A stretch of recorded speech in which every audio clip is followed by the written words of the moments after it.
세상 모든 아트를 리뷰하는 세상 모자란 아마추어들 뭐? 입니다. 굉장히 오랜만에 촬영을 하는 것 같은데, 그죠. 네, 또 이렇게 완전체라고 할 수 있나? 그쵸. 어셈블. 저희 어벤져스. 이렇게 불완전체로서 걔는 할수 좀 있는. 불안전하다. 사람이 늘어나면 더 불안정해져. 원래 4가 약간 동양권에서 불길한 숫자라서. 그죠. 응? 죽을 사. 천사. 근데 난 밥을 사. 근데 또 4가 또 대한민국의 평균적인 가정 숫자 아니겠습니까? 4인 가족. 네. 요즘 4인 가족 많죠. 가정의 달 하면 떠오르는 영화가 다들 있으신가요? 가족 하면. 가정이 다른 아니지만 사실 제 연배 사람들에게는 나홀로 집에죠. 가족 영화 하면은 그죠. 예, 가족들이 아이 혼자 버리고 도망간 그거를 가족들이 다 같이 보면서 절대 버리면 안 되겠다 이런 교훈을 얻고 집안 살림이 거듭나는구나. 약간. 그렇죠. 차라리 도둑이 훔쳐갔으면 그만큼 무너지진 않았어. 저는 가족하면 떠오르는 영화는 드라마인데 왕좌의 게임. 왕자의 게임.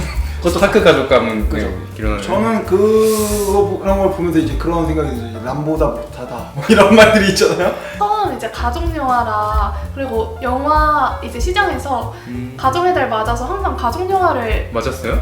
맞아서 이제 처음 그걸 느꼈던 게 과속 스캔들이긴 했어요. 박보영 씨 나오는. 박보영, 저는 차태현 씨 나오는 이렇게 그래서- 관점이 다르죠. 네. 예. 한쪽이 달라요. 순풍산부인가. 굉장히 네. 그거는 뭐예요? 머리까지 감고 그거는 진짜 몰라요? 가족 드라마. 집에 와서 용녀 이렇게 검색해보세요 그러면은. 영화나 드라마의 단골 주제이기도 한데 그러한 가족에 대한 질문을 던져주는 다른 듯 닮은 동서양의 두 영화를 살펴보려고 하는데요. 2017년도 션 베이커 감독이 만든 플로리다 프로젝트와 2018년도에 고레다 히로카즈 감독이 만든 어느 가족, 이 두 작품을 비교해 보겠습니다. 먼저 플로리다 프로젝트는 디즈니 월드 근처 모텔 매직캐슬에서 엄마와 둘이 사는 6살 아이 무니의 삶을 그리고 있습니다. 주변에 제대로 된 놀이터라고는 없지만 친구들과 엄마만 있다면 행복한 나날을 보낼 수 있는 무니와 친구들의 좌충우돌 일상을 그린 영화 플로리다 프로젝트입니다. 이 제목인 플로리다 프로젝트가 어떤 뜻으로 지어졌는지 아세요? 이러면 지적인 예, 이미지. 그죠. 그 영화 가운데 잠깐 나오죠. 그래서 그 벽화라던가 음식을 나눠주는 씬, 그리고 그 정부 지원금을 받으러 가는 씬 등에 나온다고 하는데, 그래서 아마 빈민계층을 지원하는 이제 종합적인 사회안전망 프로그램을 이야기하는 것 같습니다. 네, 맞아요. 그 디즈니 월드 주변 모텔에 거주하는 주거 취약계층에 대한 정부의 보조금 지급 사업 이름이 플로리다 프로젝트라고 하는데 또 되게 역설적인 게 그렇게 된 이유, 그러니까 주거 취약계층이 그 근처에 모텔에서 살게 된 이유가 이제 그 디즈니랜드가 거기 있는 땅을 다 사서 땅값이 다 올라버린 거잖아요. 그 1965년도에 디즈니가 그런 디즈니랜드를 건설하려고 그 일대 부동산을 매입한 프로젝트 이름도 플로리다 프로젝트였대요. 그래서 그런 플로리다 프로젝트가 가지고 있는 이름 외에도 한 역설이 있듯이 작품도 되게 역설적이라고 생각되는 게 되게 예쁘잖아요. 배경도 그 플로리다 얼마나 그 맨날 여름인 거. 그렇죠. 꿈 아닙니까? 네, 그리고 디즈니랜드가 있고 모든 아이들의 환상의 도시. 그죠. 파라다이스의 약간 느낌이죠. 하와이라던가 이렇게 네. 떠오르는 몇몇 곳. 사실 영화적 대사를 인용하자면 무지개의 끝 같은. 모텔 이름도 매직캐슬. 매직캐슬. 막 또 뭐였죠? 퓨처랜드. 막 그런 거. 그 색깔도 다 막 분홍색, 초록색 이러고. 그런데 막상 거기 사는 사람들은 집도 없이, 직장도. 네, 학교도 못 다니고. 또 어떻게 보면 통계 오류 이런 식으로 봐도 되겠네요. 뭔가 이제 소득 수준도 높고 되게 잘 사는 것처럼 보이지만 그 극소수의 굉장히 높은 집값, 그리고 나머지 그런 어떤 빈민계층들이나 소득 수준이 없는 사람들, 뭐 그런 식으로 해서 봐도 되지 않을까요? 대신 이렇게 얘기하면 굉장히 뭐랄까 재미없을 것 같이 느껴지기도 하지만, 이런 얘기가 자꾸 나오는 거는 영화 톤 자체가 좀 다큐톤스러운 그죠. 면이 있죠, 확실히. 근데 놀랍게도 다큐멘터리 영화들과 다른 리듬감을 가지긴 한 것 같아요. 그래서 그죠. 저는 오히려 어느 가족 같은 영화를 더 좋아하는 사람인데, 영화적인 재미로는 몰입해서 본 거는 플로리다 프로젝트가 훨씬 몰입해서 집중해서 재밌게 봤던 것 같아요. 확실히 느낀 게 문희는 그 문희 엄마 딸이 맞습니다. 성격이 아주 빼다 박았어요. 문희. 지랄 같다고 해야 되나? 그게 아주 빼다 박았습니다. 네. 유튜브에 이런 데서 이게 뻑큐나면 이게 저기 노란 딱지야? 거기서 막 맨날 지금 흔들려. 맨날 막 이러던데. 오빠는 문희 나이가 아니야. 아, 그렇지. 문희가 그럴 수 있을 다섯 정도는. 배야, 5배. 근데 막상 그 모텔들도 사실 값이 물론 그쪽 집값에 비하면 싸겠지만 월 $1,000예요. 한 120만 원 정도가 되는 건데. 오. 환율 옛날에 힘들었을 때 생각하면 160, 170인 건데 너무 힘들 때 생각하신 거 아니에요? 그럼에도 불구하고 근데 영화 내내 그런 아이들의 웃음이 사실 끊이지가 아, 그죠. 거기에 포인트가 있는 것 같아요 이 영화는. 그래서 그렇게 우울하고 뭐 다큐멘터리 전혀 그러지 않다. 그죠. 네, 힘든 현실을 그리지만 또 그 힘든 현실에서 또 아름다운 삶을 살고 있는 아이들. 아름다운 삶이라고 하긴 못하지만 해맑은 즐거운 삶을 살고 있는 해맑은. 아이들. 오프닝이 너무 잘 드러나잖아요. 뭐니 하고 다 소리 지르는 거죠. 그렇죠. 네. 아이들이 이쪽이랑 저쪽에 있는 꼬맹이인데 저쪽에 있는 꼬맹이가 막 뛰면서 뭐니 하고 부르는데 이쪽에 있는 애들이 그 아이들은 이제 잘못을 저지르면 엄마한테 혼나는데 저희는 잘못을 저지르면 경찰한테 혼나니까 뭔가 부러워졌어요. 아 그 장면을 보여? 잘못을 저지를 생각하지 마세요. 아니 그러니까 그러면 안 되지. 빌런 영화의 유일한 빌런들인 것 같아요 아이들이. 그 아이들이요? 네, 계속 이런저런 사건을 일으키고. 그러면 그 아이들이 누구를 주인공을 괴롭히는 건데 누구를 괴롭히는 거지? 그 자기들 스스로 나락에 빠뜨리는 게 아닐까요? 아 약간 파괴충도. 막 타한토스 뭐 이런. 불 지르고 막 그래서 막. 심지어 그 이제 모텔의 매니저인 바비도 거기 입주민이죠. 그죠. 거기서 쉬고 자고 일을 하는 사람인데 되게 현실적인 것 같아요. 그런 아이들에게 호감을 갖고 어떻게든 그 헨리를 도와주려고 하는 바비도 사실 어느 선 이성을 도와주지 못하죠. 그죠. 네. 아무래도 진짜 가족이 아니라 관리자의 입장이기 때문에 더 도와주지 못하는 것도 있고. 그리고 신기한 게 여기에 등장하는 주요 인물들, 뭐 바비라던가 아니면 문인의 가정, 그리고 그 이름 기억 안 나는데 문인이랑 같이 불질렀다가 문인 엄마랑 싸우는 그 가정도 그렇고 대부분의 가정이 편부모 가정이라던가 아니면 이혼 가정이라던가 뭐 이런 형태가 많은 것도 되게 특이했습니다. 그래서 이제는 사실 일반적이죠. 그죠? 예, 그게 특별하다라고 보기엔 통계적으로 굉장히 많고 근데도 그런 스테레오타입이 우리 안에 꽤 남아있어서 사실 좀 그런 괴리감이 있긴 한 것 같아요. 그리고 뭔가 그 엔딩 장면? 갑자기 너무 엔딩인가? 아무튼 엔딩 장면 보면 이제 젠 씨가 문희의 손을 잡고 디즈니랜드로 가잖아요. 그것도 되게 안타까우면서 상징적이라고 생각했던 것 중에 하나가 그 같이 처음 완전 오프닝에 같이 그 차에 침 뱉었던 친구 남자 중에 한 명이 이사를 가요. 근데 이사를 갈 때 아빠가 차에 자리 없으니까 장난감 다 친구들한테 나눠줘 라고 말을 하죠. 그리고 애가 싫어하니까 장난감은 가서 다시 사줄게 라고 말을 하지만 우린 다 알고 있습니다. 안 사줘요. 거짓말이에요. 근데 뭔가 그게 되게 어른이 되는 가정이라고 해야 되나? 그런 생각이 들었어요. 어딜 떠나야 되는데 떠날 때 내가 갖고 가고 싶은 거 나한테 추억이 있던 걸 다 가져갈 수는 없어요. 다 버려야 되고 비워내고 가야 됩니다. 가서 희망을 갖지만 다시는 생기지 않죠. 그런 것처럼 이제 재미가 없니? 그 엔딩 하니까 저도 생각나는 게 영화 내내 문희는 어린아이지만 어린아이 같지가 않죠. 사실 노는 것도 되게 욕하고 그죠. 침 뱉고 물론 어린아이기 때문에 더 그럴 수도 있긴 하겠지만 그리고 하는 말들을 보면 얘가 애가 맞나 싶은 말들을 해요. 막 예를 들어 어른들이 울려고 하는 표정을 자기는 안다 라든가 아니면은 그 쓰러진 나무를 보고 젠 씨랑 이 나무가 좋은 이유가 쓰러졌지만 계속 자라기 때문이다 하는 게 16살이야 60살이야 약간 싶은데 이제 마지막 장면에서 영화에서 처음으로 울면서 젠 씨랑 도망을 갔는데 그곳이 바로 디즈니랜드. 심지어 그 내부는 처음 나와요 영화 작품 안에서. 그거 자체가 되게 상징적인 게 현실 속에서 처음으로 그 상상의 세계로 도망가는 느낌. 자기 나이에 맞는.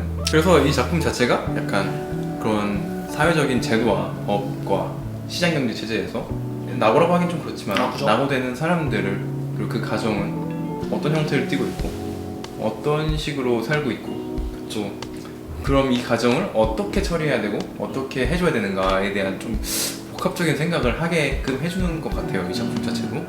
21세기 자본이라는 책이 14년도인가 13년도인가 나온 걸로 알고 있는데 그게 이제 그 소득의 양극화에 대한 소득이 아니나 자산이었나? 하여튼 양극화에 대한 이야기예요. 근데 그 이후로 나온 영화들의 결을 보면은 지금 지난번에도 그랬죠. 기생충, 조커 그리고 뭐 이런 영화라는 그러니까 전 세계적으로 양극화와 우리 제도가 돌보지 못하는 계층 혹은 그것도 그리고 너무 일부 이야기가 아닌 것 같이 느껴져요. 이제는 굉장히 저런 케이스 없어 보여가 아니라 뭐 내 바로 옆에서 그렇게 흔히 볼 수 있는 이야기는 아니지만 있을 법한데 그죠. 싶어진 게 지금인 것 같고 이런 영화들이 계속 나온다는 거는 우리가 이런 부분을 이제는 조금 더 챙겨야 되는 때가 아닌가. 그 정도로 우리의 경제는 사실 꽤 성장을 했기 때문에 대신 이제 답은 아직 아무도 모르죠. 우리 그리고 경제는 성장했는데 왜 내 지갑 사정은 전혀 성장하지 않는 거지? 그게 가장 큰 양극화죠. 문제죠. 그게 양극화죠. 아 그죠. 제가 그러면 그 극단 중에 한 명이에요. 그렇죠. 그게 평균값 때문에 나의 어려움이 거기 반영이 잘 안 된 것 같아서 서운하죠. 화가 나네요. 예, 화가 나요. 근데 이게 또 그런 게 있죠. 보면 문희 엄마는 분명히 문희를 사랑하고 아끼고 있어요. 왜냐면 제가 놀랐던 게 그렇게 되게 생계가 막막한 상황에서 선택지에 아예 문희를 버린다거나 아동 보호기관에 맡긴다는 선택지가 아예 없었기 맞아요. 때문에 그것도 되게 대단하다고 생각했는데 결국 근데 자기들이 선택한 결과로 그러니까 문희는 뭐 뭣도 모르고 하는 거겠지만 그 문희 엄마 같은 경우에도 이제 그래서 성매매를 하잖아요. 문희 애를 욕실에 잠깐 얘 두고 그런 것처럼 본인들이 힘들어서 선택했지만 그런 어떤 점점 자기들이 그 수렁에 발을 들여봐서 점점 빠져서 이렇게 된 거긴 한데 그래서 이걸 보고 느낀 거는 되게 욕이 나오는데 아무도 욕할 수 없는 답답하고 짜증나. 그렇죠. 누가 잘못했다고 그죠. 하기는 애매한데 잘못은 잘못이지. 그렇게 하면 안 됐지. 아주 잘못은 잘못인데 근데 어쩌다가 저렇게 될까도 같이 나와서 이제 이해는 되긴 하는 것 같아요. 그러니까 분명히 선택지가 그렇게 많진 않아 보이긴 해. 왜냐하면 전과가 이미 있고 나름의 선을 안 넘으려고 꽤 애썼던 것 같아. 그렇죠. 향수도 갖다 팔고. 그치. 그리고 대사도 나오는 게 자기는 이제 2차를 가거나 그죠. 자기는 그런 거 하는 사람은 아니다라는 이야기를 하고 아이만 없었으면은 다른 남자랑 뭐 결혼을 한다든지 연애를 한다든지 가능했을 거고 돈 많은 사람이랑 약간 그런 뉘앙스들이 쭉 나오는 걸 보면 그것보다 이 아이가 더 소중한 건 맞는 거지. 그래서 나중에 한답시고 한 선택지가 이제 결국엔 거기까지 가버리고 그 아이를 이제 자기 힘으로 지키기 힘든 상황까지 이제 수렁에 빠지게 되는데 참 이게 현실이란 거는 그래서 어려운 것 같아요. 이게 뭐 어디에 답이 없다는 게 너무 정말로 이건 아닌데 답이 없어. 뭐 우리가 그럼 지금부터 근데 우리가 그렇다고 손가락 빨고 그냥 뭐 어쩔 수 없지 뭐 너는 그냥 그렇게 돼 이럴 수는 없는 건데 하여튼 이 영화가 그런 물음은 좀 던져주는 것 같아서 있는 그대로 굉장히 잘 또 그 이제 성매매 장면을 그런 은유적으로 보여주잖아요. 그죠. 욕실에서 노래를 크게 틀어놓고 있는 문희를 보여주는데 되게 교차 편집으로 그 장면이 있고는 되게 행복한 그 두 모녀의 삶을 보여주고 다시 그 장면이 나오고 이러면서 이제 점점 그게 꽤 간극을 두고 무슨 장면인지 이제 밝혀지고 이렇게 되는데 그런 거 보면서도 엄마인 헨리는 문희와 그런 삶을 살고 싶기 때문에 어떻게든 그런 선택까지 간 것은 아닌가 싶은 마음이 근데 또 물론 그게 잘했다고 할 수는 절대 없죠. 잘못한 거죠. 네, 그럼요. 또 그리고 아이가 있는 공간에서 그렇게 한 거니까 그 욕조 안에 있을 때에 화장실 안에 있을 때 아이의 표정에 집중한 게 너무 좋았어요. 그러니까 아이들은 그 상황을 몰라요. 그죠. 근데 그 느낌은 알아요. 문희의 표정을 보면은 뭔진 모르지만 행복해 보이진 않아. 분명한 거. 그게 그렇게 반복적으로 나오는 그 처리도 좋았던 것 같아요. 그러니까 뭐 어쩔 수 없었어라든지 이런 어른들의 변명 따위에 집중한 게 아니라 그 상황에서 가장 어쩌면은 그 상황을 겪지 않아야 할 아이의 모습에 이렇게 포커스를 맞춰서 그러면서 또 다소 뭐 불쾌하다거나 불편할 수 있는 장면도 건너뛸 수 있고 그런 식의 관점이 이 영화의 아주 큰 장점인 것 같아요. 어디서도 좀 보지 못했던 감독이 누구의 편도 들지 않는 그런 느낌이에요. 이 사람이 잘못했어, 맞아. 잘했어 이게 아니라 그냥 정말 관찰자의 입장에서 어떻게 보면 바비의 입장에서 그 관객도 같이 이제 거기서 보게 되는 그런 것도 있는 것 같아요. 심지어 그런 걸 좀 유도를 하기도 했죠. 그죠. 보통 카메라 기법을 보면 이제 핸드헬드로 그죠. 거의 많이 찍었고 그래서 뒤에서 이렇게. 되게 흔들리는 이런 것도 되게 많이 보여요. 불안정한 그죠. 인물들의 심리를 보여주는 것도 같았고 또 심지어 계속 쫓아가요. 그죠. 네, 뒤에서 따라가는 카메라 워킹으로 따라가고 마지막 장면에서도 핸드헬드로 뛰어가면서 쫓아요 같이. 그러니까 그런 아이의 걸음을 맞춰가면서 봤을 때 카메라 감독 고생 많이 했겠네. 그랬을 때 그냥 어떤 현실 그대로를 아이의 시선으로 보여주려고 하지 않았나, 감독의 의도가 아니었나 싶은 작품이었습니다. 두 번째로는 이제 어느 가족, 고레다 히로카즈 감독의 2018년도 작품이죠. 황금 종려상인가요? 그렇죠. 그리고 한국 사람들에게도 많이 익숙하고 인기가 있는 그죠. 그런 감독인데 봉준호 감독이랑 뭐 되게 친하다고. 진짜요? 네. 어느 가족의 줄거리를 좀 보면 할머니의 연금과 물건을 훔쳐 생활하며 가난하지만 웃음이 끊이지 않는 어느 가족.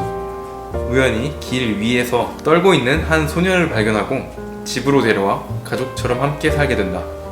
그런데 뜻밖의 사건으로 가족이 뿔뿔이 흩어지게 되고 각자 품고 있던 비밀과 간절한 바람이 드러나게 되는데 좀 더 플로리다 프로젝트에 비하면 더 드라마틱한 그죠. 확실한 스토리 진행이 있고 그런 기승전결이 더 뚜렷한 작품이라고 할 수 있는데 어떻게 보셨나요? 그 울림이 엄청 컸습니다 이거. 그래서 말도 제대로 못하고 그죠. 목소리도 울리네요. 그죠. 땀도 삐질삐질 울림이 굉장히 큰. 그리고 고로케를 라면에 찍어 먹어야 맛있다. 그렇게 맛있나? 고로케가 그렇게 맛있나? 그렇게 비난하지 마. 아니. 왜냐면 감독도 고시니까 그렇게 찍어 먹는 거지. 보셔가지고 그죠. 좋아한다. 자존심 상해한다 지금. 에헤. 히로카즈가 성 아니야? 그래? 몰라. 성은 남성이지. 이제 고레다 히로카즈 감독은 뭐 워낙 그런 원더풀 라이프라든가 아무도 모른다 그렇게 아버지가 된다는 좀 많이 다 알지만 작품이죠. 그렇게 아버지가 됐다. 근데 저는 사실 이 작품이 그 고레다 히로카즈 감독의 좀 손꼽히는 작품은 아닐까 싶을 정도로 저는 재밌게 봤거든요. 이미 수상 내역이 살짝 넘사 아닙니까 근데? 그렇죠. 근데 뭐 워낙 상을 많이 받은 감독이다 보니까 진짜. 배우들의 연기도 이제 어른 아이 할 거 없이 다 너무 좋았고 배우들의 연기 배울 점 많았어요. 플로리다 프로젝트가 약간 쨍한 색감이었다면 일본 특유의 필름 같은 필름 카메라 같은 그런 색감이고 그리고 비 내리고 막 이러면서 잘 어울릴 것 같은 색감인데 그리고 이것도 마찬가지로 되게 따라가는 카메라 워킹들이 많았고 그렇게 쳐다보지 마세요. 되게 재수없네요. 네. 어떻게 뜯어왔어? 되게 크게 쳐다보더라고. 그 좀 더 대가족이죠 여기는. 대가족. 네. 할머니가 있고 할머니가 계시죠. 두 딸과 두 딸.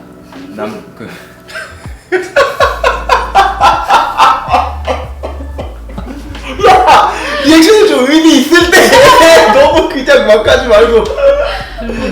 이게 약간 서구권은 그런 더 핵가족화가 진행이 되고 동양권은 또 대가족이 좀 남아있어서 그런가? 뭔가요? 모던 패밀리 보면 엄청 대가족 같던데. 아니면 이런 거 아닐까요? 대가족이 아무래도 먹을 입이 많아서 그런 힘든 상황을 이렇게 구성하기가 더 좋으니까 그냥 사람 있는 대로 때려 박은 거 아니에요? 근데 힘든 상황은 오히려 이 작품에서는 그렇게 크게 왜냐면 도둑질하니까. 근데 그 도둑질이 과연 필요할까 싶을 정도로 삶의 어려움을 보여주진 않아요. 그렇긴 하죠. 저는 약간 요 면에서 아까 있는 작품이랑 이 작품은 좀 포인트가 조금 다른 면이 있다고 보는데 비슷한 주제를 다루고 있지만 먼저 거는 생존이라든지 살짝 사회 고발적인 느낌. 그리고 어떻게 고립되어 가는지의 과정이 꽤 잘 나오는 것 같아요. 그러니까 친구도 하나씩 잃기 시작하고 직장도 하나씩 잃기 시작하고 결국에는 이제 가족마저도 이제 찢어질 수밖에 없는 이런 현실. 근데 이 첫 씬이 뭔지 기억나세요? 어느 가족이? 어느 가족에? 도둑질하는 장면으로 그렇죠. 도둑질한 건데 잘 보면 나루토인 줄 알았다. 뭐지 쟤는? 닌자인가? 막 이러고 봤는데 그 약간 장 보는 것 같다는 느낌 안 들었어요?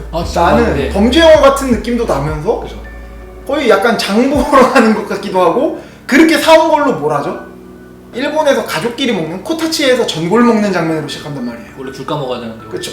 그쵸. 그래서 한국은 그게 약간 뭐랄까 그 온돌방에서 맞아. 된장찌개 먹는 거랑 비슷한 장면이란 말이에요 사실은. 이 영화 자체는 어느 가족 자체는 어떤 그런 온기 그리고 가족의 의미. 어떻게 연결되어 가는지의 문제고 이거는 사실 생존의 문제도 있는데 그 사람들을 계속 모여있게 하고 계속 연결되게 하는 건 무언가가 이 영화에 좀 많은 등장인물들이 있고 그죠. 각자가 이제 꿈꾸는 가족을 꿈꾸는 게 다 보여주죠. 오사무 시바타가 이제 처음에 일을 하러 가서 공사장에서 이제 청소하는 잡일을 하잖아요, 일용직으로. 그죠. 네. 근데 이제 아직 완성되지 않는 집을 딱 들어가면서 다녀왔어라고 네. 해요. 네. 뭔가 그런 번듯한 집에서 가정을 꾸리는 가장으로서 살고 싶다는 그런 욕망을 표현하기도 하고 쇼타도 좋다. 학교에 가고 싶어하는 걸 물론 학교는 이제 충분히 배우지 공부할 줄 모르는 애들이나 가는 거야 라고 말은 하지만 은연중에 계속 가고 싶어하는 그죠. 뉘앙스가 있거든요. 쇼타라는 이름도 그렇죠. 그죠. 그 사람 원래 그 예, 범죄로 도망치기 전에 원래 자기 예. 이름인데 그거를 를 물려주죠. 예, 물려주잖아요.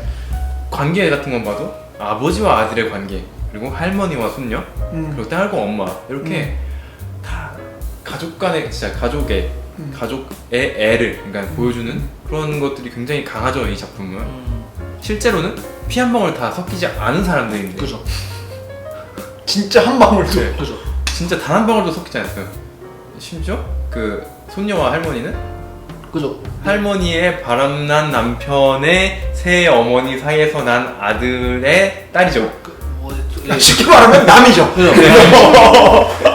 개족 보네요. 개족. 네. 그리고 그 부부 릴리 프랭키와 안도 사쿠라도 실제로는 잠자리 한번 가져본 적이 없었던 그죠. 그런 무늬만 부부고 뭐 쇼타나 린 같은 경우는 둘 다 이제 주워온 아이들이죠. 그죠. 확실히 린이 들어오면서 쇼타도 많이 성장을 한 것 같아요. 문방구에서 여동생한테는 그거 시키지 말라고 했을 때 그때 이후로 제가 느끼기에는 그때 이후로 쇼타가 도둑질에 대해서 네. 예, 엄청난 그런 회의가 의문을 갖기 시작하고 아빠한테 물어보고 사실 그게 이어져서 아주 가족들이 이제 뿔뿔이 흩어지게 되는 계기도 되는 건데 삶의 방식 자체도 정상적이지 않은 이 가족이 누가 봐도 가족 같잖아요, 사실. 그죠. 저는 거기 이제 잡혀가서 그런 대사가 나와요. 린이 진짜 가족한테 갔냐고 그 취조하는 사람한테 물어보는 장면이 있는데 그때 그래도 진짜 가족이 과연 뭔가 이렇게 생각했더라고요. 체계화된 교육 과정과 안정된 삶을 영위하지만 정서적으로 불안한 가족이 있냐 아니면 안정적이지도 못하고 누가 봐도 비정상적인데 정서적으로 굉장히 안정된 가족이 있냐 하면은 어디를 선택해야 될지 굉장히 고민이 많이 될 것 같긴 하는 거. 둘 중에 가족의 본질은 무엇일까를 생각하게 되는 것 같아요. 그 영화는. 진짜 가족.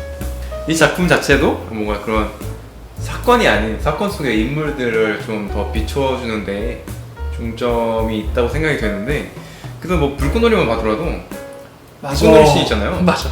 불꽃놀이 씬에 불꽃놀이 나오지 않아. 그 사람들도 소리만 들린다 그래. 근데 자꾸 어딜 보래. 근데 거기서 이제 서로 그 안에서 하나 되는 가족 그죠. 그리고 뭐 촬영을 할 때도 기법도 클로즈업을 많이 사용한다든지 플로리다 프로젝트와 마찬가지로 따라가는 카메라 워킹이 되게 많아요. 그래서 우리가 그 사람들의 삶을 따라가고 더 감정선에 집중을 할 수 있게 해주고 점점 이제 가족이 하나가 되는 것을 보여주잖아요. 아 그죠. 예. 할머니도 이제 돌아가시면서 모두 고마웠다고 입모양으로 얘기하는 것도 울컥하고 그걸 보면서도 느낀 게 비밀번호도 사실 일부러 입으로 말한 게 아니었나 은행에서. 줄 거라. 그러니까 이제 비밀번호를 알려줘야지 얘네들이 이걸 찾아서 쓰니까 부부가 처음으로 이제 관계를 갖고 그리고 그 자식들도 뭔가 진짜 또 자식이 되는 것 같고 어머니 뭐 이거 사가세요라고 하잖아요. 그죠. 그런 장면들도 있고 되게 기분 좋아하죠. 네. 진짜 또 가족이 됐다라는 게 느낀 게 네. 처음에 아버지가 릴리 프랭키가 다리를 다쳐서 오잖아요. 근데 그 후반부에 쇼타가 다리를 다쳐요. 마치 아버지와 같은 길을 걷는 아이처럼 아 그죠. 한 가족인 그것도 것처럼 없네요. 네, 그렇게 상징적으로도 보였고 저는 뭐 이거 우리가 한 줄평 할지 안 할지 몰랐는데 준비해온 게 아픔이 닮은 우리의 이름이라고 지금 왜냐면 저는 그 장면 어디서 느꼈냐면 목욕탕 장면. 그 안도 사쿠라랑 린이랑 보면은 화상 자국이 학대당한 화상 자국이 그죠. 되게 닮아 있잖아요. 지금 보면은 쇼타와 아버지 그리고 저 어머니와 저 린 그리고 할머니와 저 아키가 닮아 있고 다 있고 이렇게 계승되는 느낌이 이게 분명히 피도 한 방울 안 섞여 있는데 무언가가 계승되는 것 같다는 느낌이 너무 좋았어요. 너무 진짜. 아키가 이제 일을 하잖아요. 풍속점에서 일을 하는데 풍속점이라고 하는 게 맞겠죠? 뭐 그렇죠? 그쵸, 그렇게 그죠. 부른다고 하죠. 이제 거기 이제 사실 이 거울이 아니라 그런 맞아요. 유리창. 이 유리창이 이제 가로막고 매직 미러, 있죠. 매직 매직 미러가 이제 가로막고 있잖아요. 그러니까 뭐 살을 아니 누가 입을 가로막고 있나요? 말을 왜 이렇게 못해요? 아니, 돼지구나. 자, 아니 근데 밖에 지금 밖에 비가 오는데 밖에 나갔다 오셨어요? 제가 또그 뭐랄까 몰입을 뛰어나게 해서 맞게 배운다. 아니 이게 무슨 일이지? 아무튼 그 풍속점에서 이제 아키가 일을 하는데 이게 매직 미러를 두고 일을 하는 거기 때문에 이제 뭐 살이 닿는다거나 그런 게 없지만 되게 그 4번 손님을 되게 정서적으로 좀 그죠. 의지하고 그래서 토크룸으로 가잖아요. 근데 토크룸으로 갔을 때 4번 손님이 아무 말도 안 하는데 4번 손님의 손을 보고 누굴 때렸냐고 물어보니까 4번 손님이 자기를 가르쳐요. 근데 그 취조할 때 아키 손을 보면 맞아요. 아키도 손이 상처가 상처가 있습니다.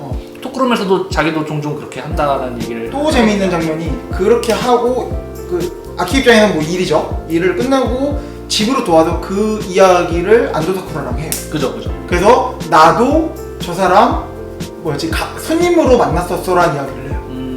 그러니까 이게 서로 알고 보면 그 자매인 줄 알았는데 그냥 남이잖아요. 그죠. 근데 지금 연결이 되고 있어요. 이 사람들을 보면은 계속. 뭔가 그런 정서적인 연결고리들이 네. 다 있고 정말 오히려 그게 한 가족으로 만드는 그런 장치로서 쓰이는 것 같은데 대사 또한 또 그렇죠. 버린 게 아닙니다. 주운 겁니다. 누군가 버린 건 주운 겁니다. 라고 얘기를 하고 도둑질을 왜 가르쳤냐 할 때 나는 그것 말고는 가르칠 게 없습니다. 라고 말하는 것도 어떻게 보면 그 단에서는 최선을 다한 거죠. 아버지로서의 사실 그거의 역할을 유일한 그래서 교육이 중요한 거죠. 맞아요. 왜냐면 근데 아버지도 도덕적 관념이 제대로 잡혀있지 않으니까 아들한테 가르친 거지 생각 없이 자기가 가르칠 수 있는 게 그거밖에 없으니까. 근데 그게 살아가는 방식을 가르치는 거죠. 그죠. 삶의 방식을. 어떻게 보면 최선을 다했다고. 근데 그게 유일하게 뭉칠 수 있는 방법인 거야. 그 사람이 제시할 수 있는 그것 자체도 너무 슬프지만 근데 실제로 그 바캉스 씬을 보면은 이제 그 쇼타가 이모의 가슴 훔쳐보는 걸 보고 아버지가 가서 그러잖아요. 너 가슴 좋아하냐고 막 이러면서. 근데 뭔가 그게 어떻게 보면 좀 혼낼 수도 있고 어떤 접근 방식이 되게 여러 가지인데 자연스러운 거다. 약간 이런 식으로 얘기를 하면서 좀 잘 풀어가려고 하는 걸 보면은 약간 아버지로서의 모습은 자체는 사실 되게 좋은 모습인 것 같아요. 근데 이제 그 가르쳐주는 내용 자체는 도둑질이랑 이런 거기 때문에 좋지는 않지만 아까 플로리다 프로젝트도 그렇고 지금도 그렇고 어떤 사랑하고 이제 훈육 방식이 막 무조건 혼내는 게 아니라 이렇게 잘 이끌어가는 건 좋은데 그 방향이 잘못된. 자기가 가진 최선이 그거밖에 없는 그죠. 거죠. 네. 그게 잘못된 길인데 그렇죠. 자기도 아는데 이거 외에는 유지할 방법도 없고 그게 또 슬픈 거죠. 그러니까 네. 아이를 낳는다고 엄마가 됩니까? 그리고 낳지 않으면 될 수 없다고 하는 말도 뭔가 자꾸 그런 가족에 대한 그런 두 개에 부딪히는 그죠. 의견인 것 같고 물어보잖아요.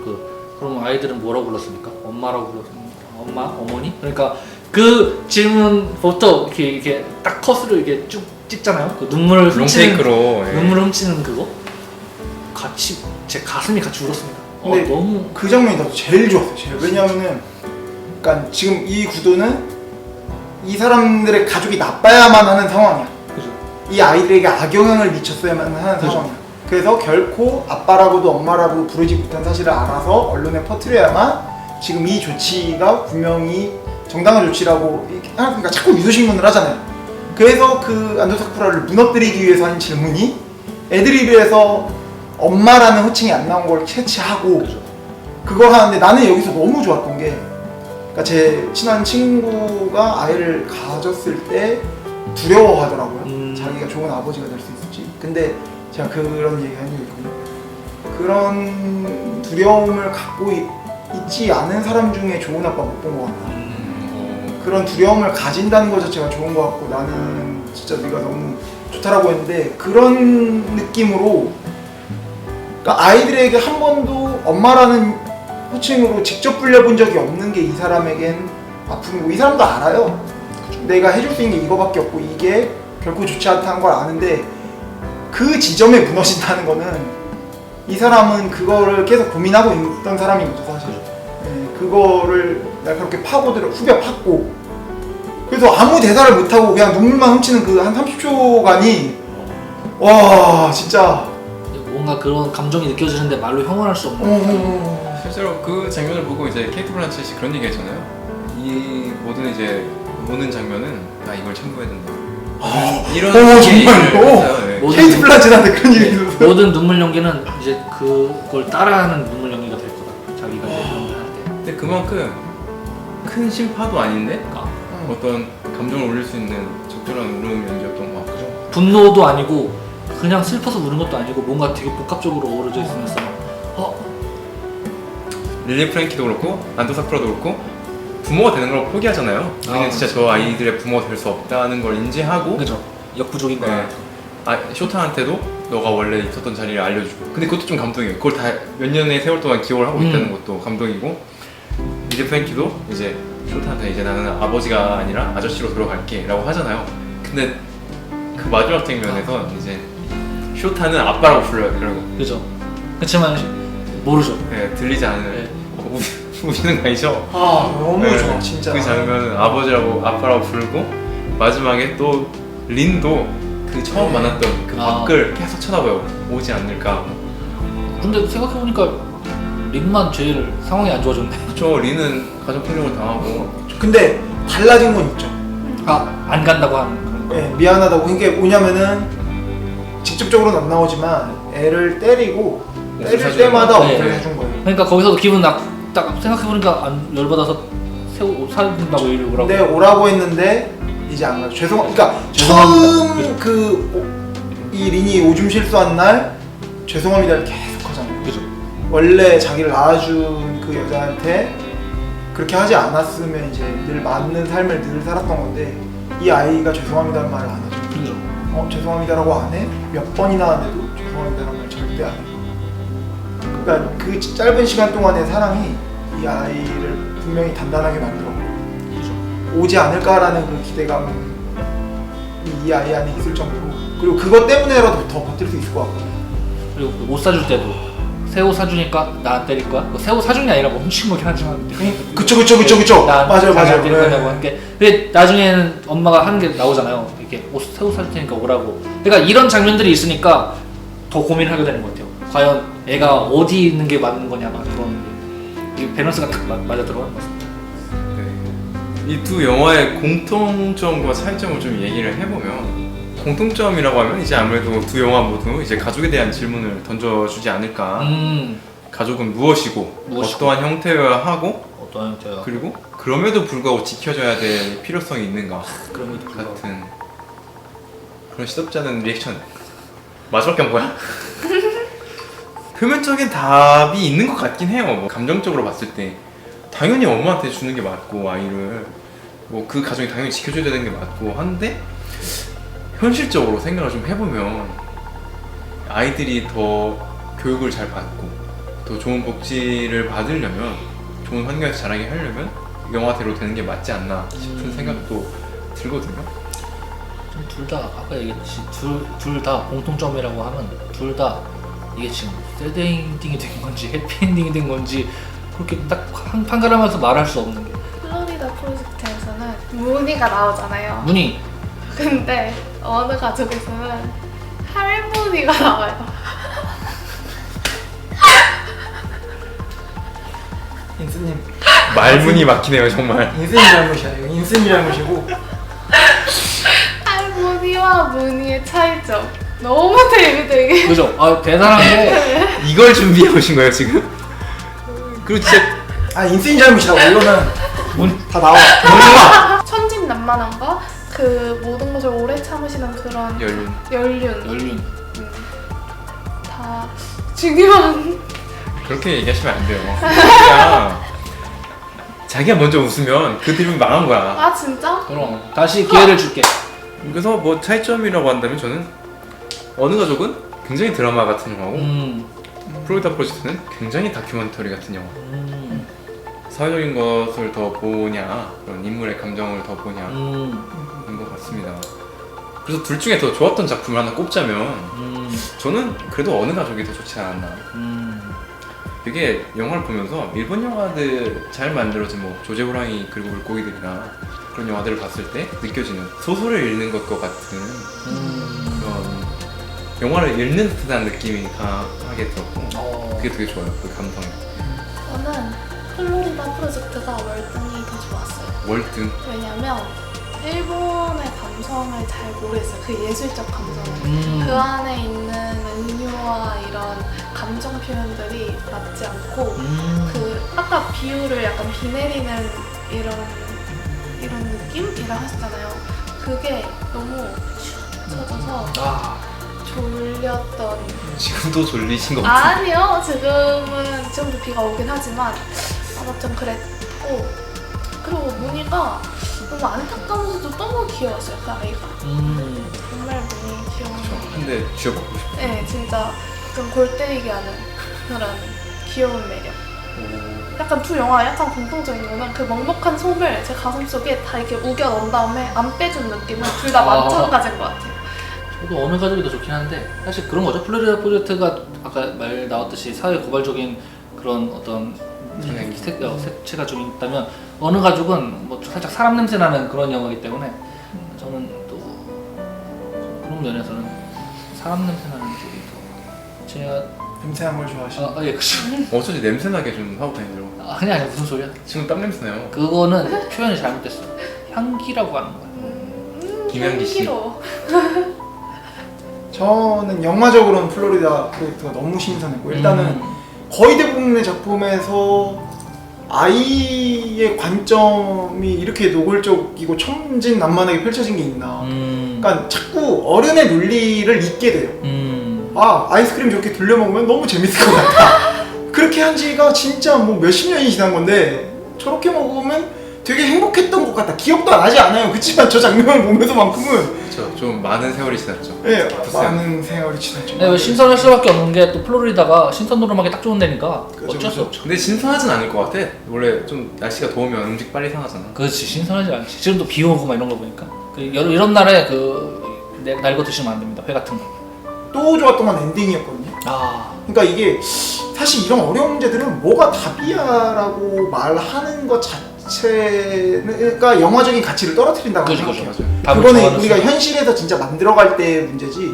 이런 작품들은 실제 그러면 우리에게 중요한 것이 무엇인지를 우리가 인간으로서 인간의 감정과 인간의 이성을 가지고 다시 돌아볼 수 있게 하는 게 훨씬 중요한데 그런 고정관념을 아예 그렇게 애처럼 자꾸 나도 생각하게 되니까 아니 아이스크림 그 돌려 먹고 야 먹을래? 이거를 불어? 저것도 재밌을 것 같다 이렇게.